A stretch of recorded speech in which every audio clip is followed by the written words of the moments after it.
beloved brothers and sisters, behold in these words the sublime religion of God, which reaches everyone, flooding your consciousness with divine light and pointing the way toward happiness through the fulfillment of the law of justice, which in its entirety is expressed as the law of love.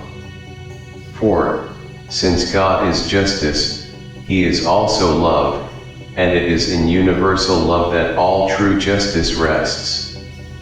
And outside of justice, there can be no true love.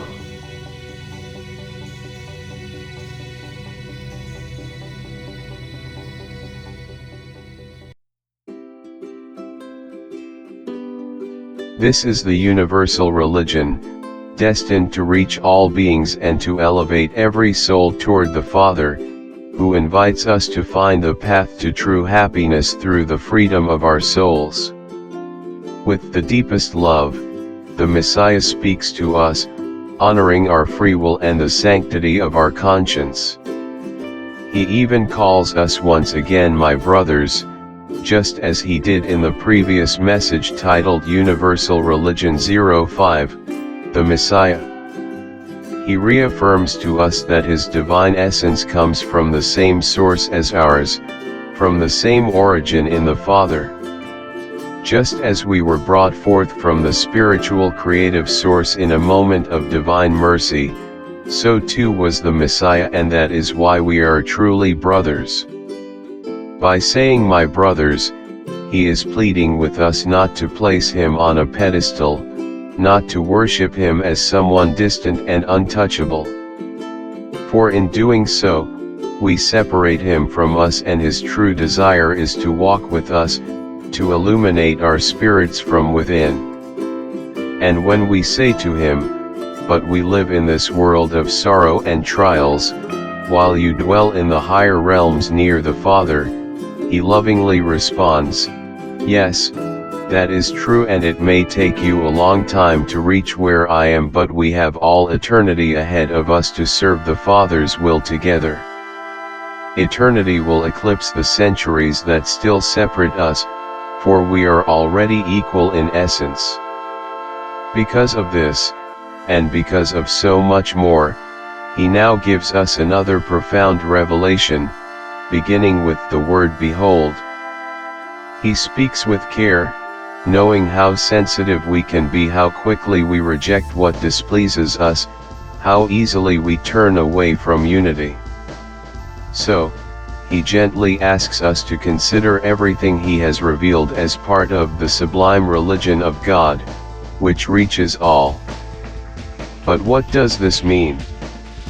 It means that the universal religion is the one true religion of God, with a divine purpose that embraces every being in all of creation, from human beings who love sincerely, to beings from worlds of wisdom, light, and purity, to the Messiahs, and even to those of us still in the process of awakening. The destiny of all beings in creation is to arrive at a deep feeling of unity through this religion of love. Its purpose is to raise all souls toward the Father. And this journey, this transformation, will not happen suddenly. It is not enough to merely become aware of this path.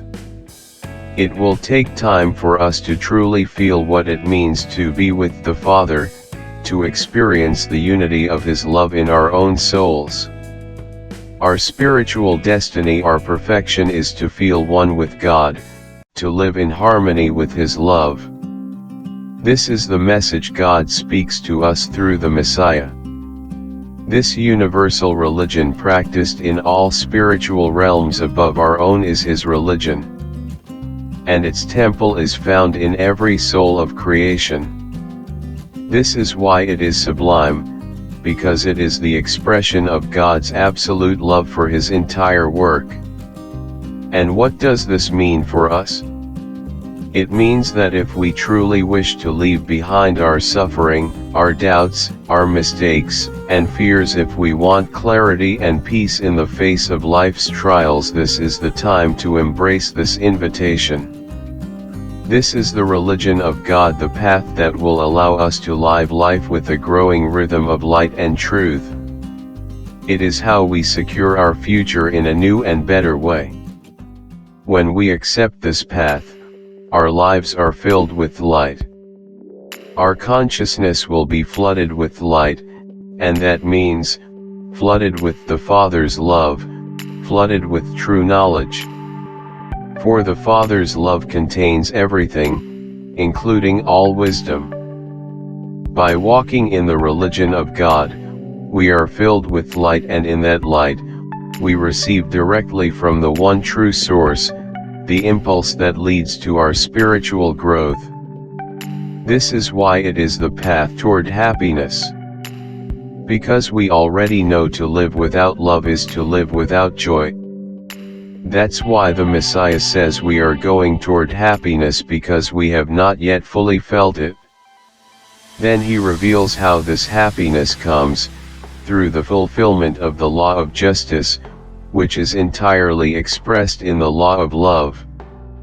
In Messiah 01, the Messiah, he told us that he was sent to give us the law of God, his law.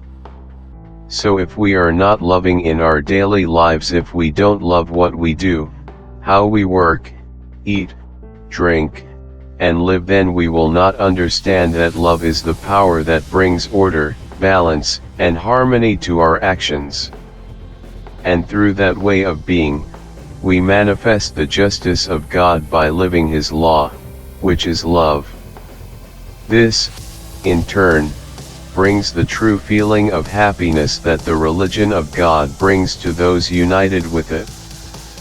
This helps us understand a great truth: since God is justice, he is also love, and it is in universal love where all justice rests. There is no true love outside of justice. When we act in love, we will see clearly how divine justice manifests in our lives. Because this way of being brings about actions that are just, orderly, and balanced actions that benefit others. But when we do not act in love, when we act out of selfishness or personal gain, we bring suffering upon ourselves. And in our pain, we cry out to God, asking him to fix our problems. Yet we don't realize that we stand before his divine presence and try to command him, asking him to act on our behalf, even though we never chose to love him beforehand. Without love, there is no justice, because we only ask but have not loved. And that is why he affirms, there is no love outside of justice. If the love of our soul is sincere, we cannot act in any way other than by manifesting his justice, his law. This is the law the Messiah vowed to deliver to each of us, to protect us from error and danger, from the traps of our own flaws. We often wonder why we didn't see our mistakes beforehand, but now, with this new way of being, we begin to practice it more and more until we feel its purity and its greatness. Until we realize, it has become part of our very essence, just as the Messiah has told us.